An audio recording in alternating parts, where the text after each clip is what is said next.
Dans cet exercice, on nous proposait d'étudier un solide.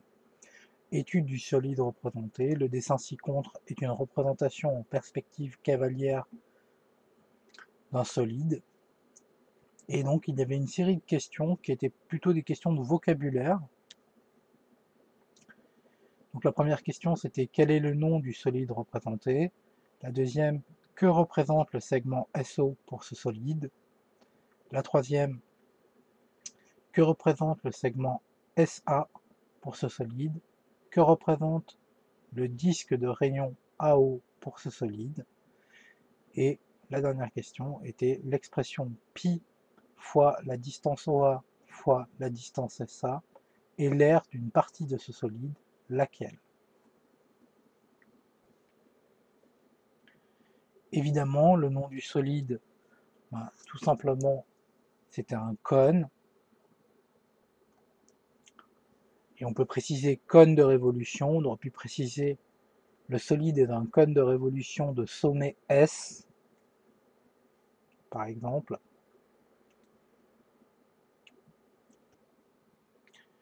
Je précise qu'on aurait pu justifier, le dessin représente un solide à base circulaire avec un sommet relié par des arêtes droites. On aurait pu dire aussi que la droite SO était perpendiculaire à AO.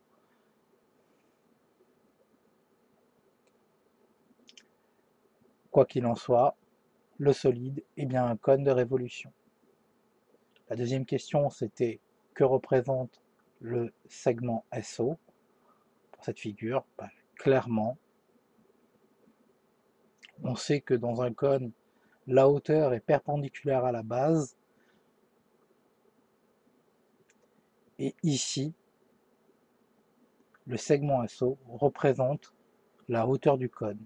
J'aurais envie de dire en tant que segment, car il y a aussi la distance SO qui peut être vue comme une hauteur du cône en tant que distance. Et je précise ici, on peut même aussi dire que SO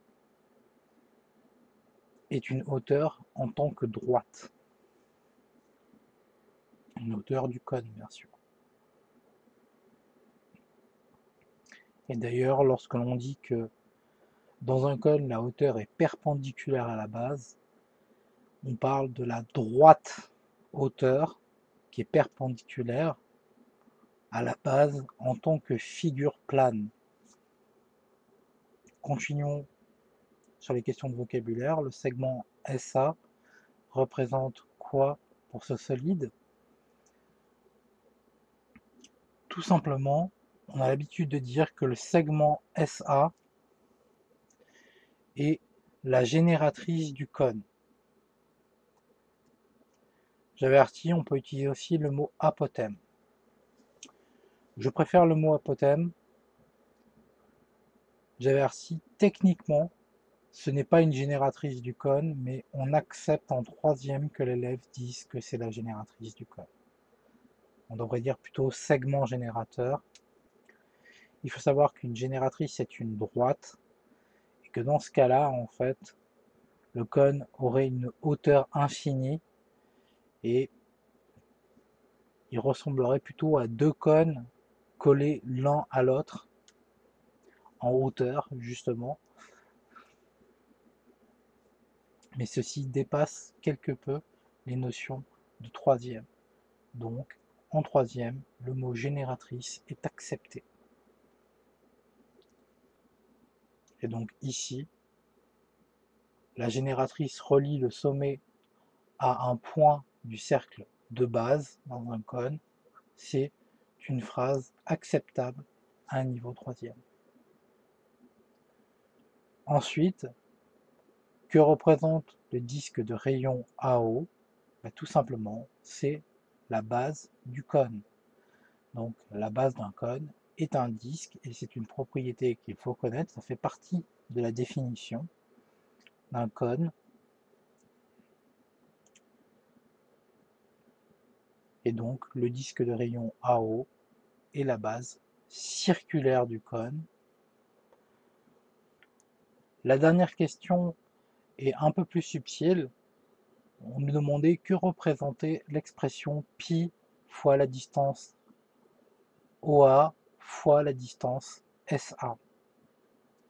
Bah, il faut se souvenir de cette formule qui est très importante. Elle est pratiquement demandée chaque année au BFEM. Je peux presque vous annoncer que vous l'aurez. Je ne sais pas si vous l'aurez à l'intérieur d'un exercice, et dans ce cas-là, ce sera un exercice un peu semblable à celui-là sur les cônes, ou vous l'aurez peut-être dans une question dans le QCM. Donc ici, l'aire latérale d'un cône est donné par la formule suivante: R latéral égale pi fois le rayon fois guillemets la génératrice.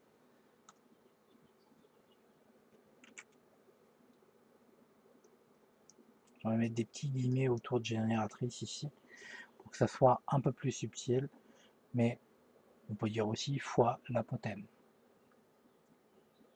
Quoi qu'il en soit, pi fois la distance OA fois la distance SA représente bien l'aire latérale de ce cône. Et voilà qui bouclait la première partie, qui était essentiellement des questions de cours sur le vocabulaire et sur une formule qui est très importante et pratiquement demandée chaque année. Je peux pratiquement vous le faire à l'annonce, vous l'aurez cette année.